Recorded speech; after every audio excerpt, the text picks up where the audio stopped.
non-essential items instead of donating to charity are morally responsible for starving the Africans to death. For the deaths of starving Africans.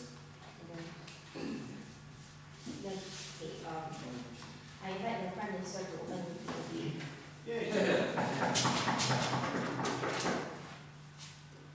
Madam Speaker, when can someone be said to be morally responsible for the harm experienced by someone else? That is what the debate is about. So to make clear, let's then define what moral responsibility must entail. It must entail two things. Firstly, there must be a duty to prevent the harm that was occurred, that's being experienced by the victim. And secondly, that your inaction or your action was a contributing factor to the harm that was experienced. It doesn't have to be the sole reason for the harm that's experienced, but as long as it's a contributing factor that's obvious, then we argue that you are considered to be morally responsible. So let's define furthermore what non-essential items are. Obviously, we are talking about things that are not needed for daily functioning. For example, you don't need to buy the Rolex watch to tell you the time. You don't need a Ferrari to drive around honestly to get around most cities. As long as you can get by, you don't see a need for you to buy those items.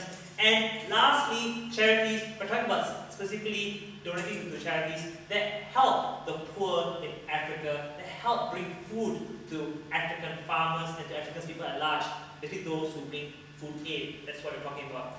And this is obviously, lastly, first were citizens and their obligations. We thought that was very clear, but we'll just make it even clearer. So let's go into the arguments. What I'll do firstly, Madam Speaker, is I'll tell you how buying non-essential items and not giving that money to charity actually does cause the harm. Then we'll look at why then this translates into moral responsibility on the part of the first world. Yes, woman. Now, it isn't like there's a complete shortage of charity going into Africa.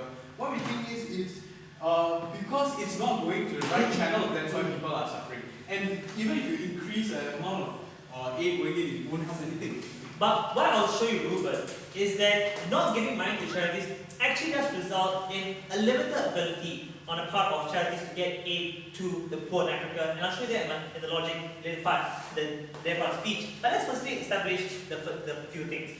What are we talking about? We're talking about you buying non-essential items and not giving the money to charities. What does it mean? It means that there's less money now that charities have to help ensure that food aid reaches people in a very, very sustainable way. And we see there is a real problem right now because one of the leading causes of starvation in Africa is a lack of access to food, whether they will have you believe it or not. We will of course concede, yes, that there is plenty of food in the world, but not enough gets to the poor in time, every single time it is needed. That is the problem. How does that happen? Because you must understand, Madam Speaker, that in the status quo, virtually most food aid that is delivered by any international governmental organization, be it the World Food Program or be it other humanitarian charities, usually it's just in the form of emergency food aid that's delivered in times of crisis that's occurred. When we've already had a massive famine, or when we've already had massive tsunami that's hit the west coast of Africa, for example.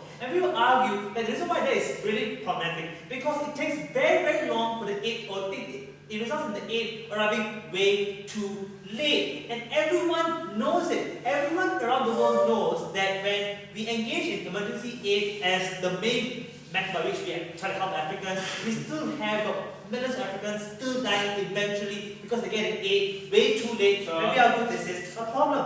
What are charities trying to do right now, like those based in the UK and like those based in America? What they're trying to do is to find more sustainable ways to build up food programs. For example, they're trying to build storage facilities in Africa that can hold food aid for a long time so that rice grains don't go bad, wheat doesn't go bad, and thus when there's an actual crisis that's the particular town or the particular village or the particular desert, the aid will reach people immediately without any delay. But the problem with that is that money is needed to ensure that such a program gets started. And we argue that's where there is an actual lack of access to resources. This is why charities do suffer to get access to money. And we will say, furthermore, the also need money to ensure these programs last, because you need money to continually bribe the African officials over there to ensure that your presence can be long lasting. Usually, more often what happens is African governments find every reason to kick you out unless you have got some kind of bribe being given in return. So it's only with money they can have a sustainable long-term program. And that's how then not buying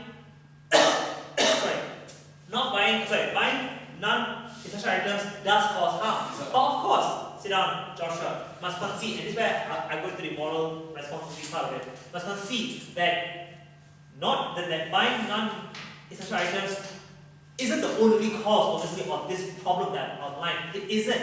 I must acknowledge that there's also the issue of other governments, there's also the issue of Africans themselves not being willing to cooperate. But that doesn't mean that we are not morally responsible in the first world. Why is that so? Because we argue, like I said earlier, moral responsibility involves two things: a duty, and secondly, an contributing factor. Firstly, there's a clear duty on the part of human beings worldwide to help Africans. Why is that so? Because they're fellow human beings who deserve our attention where possible. And we don't think that the opposition can ever deny that. That's clearly something that must be taken for granted. But secondly, even when our actions in London or in America doesn't directly cause a harm, it doesn't mean that we are not morally responsible. We can still be morally responsible. Why is that so? Because already, for example, in criminal law, we recognize that even if the actions did not directly cause a harm, we can still be held morally responsible and liable almost with similar criminal penalties.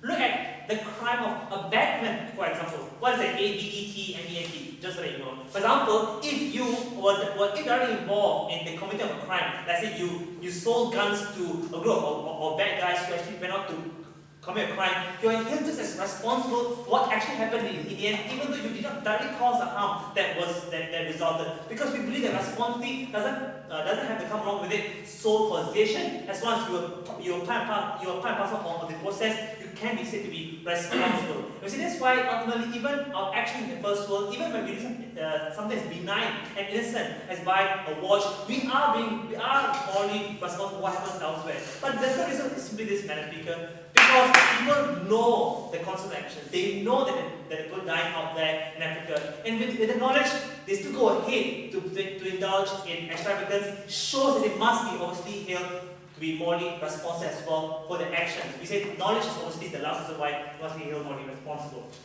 So in summary, I've shown you that there's a duty to be concerned that our action does cause a harm, and lastly, we know what we are doing when we buy non-essential things.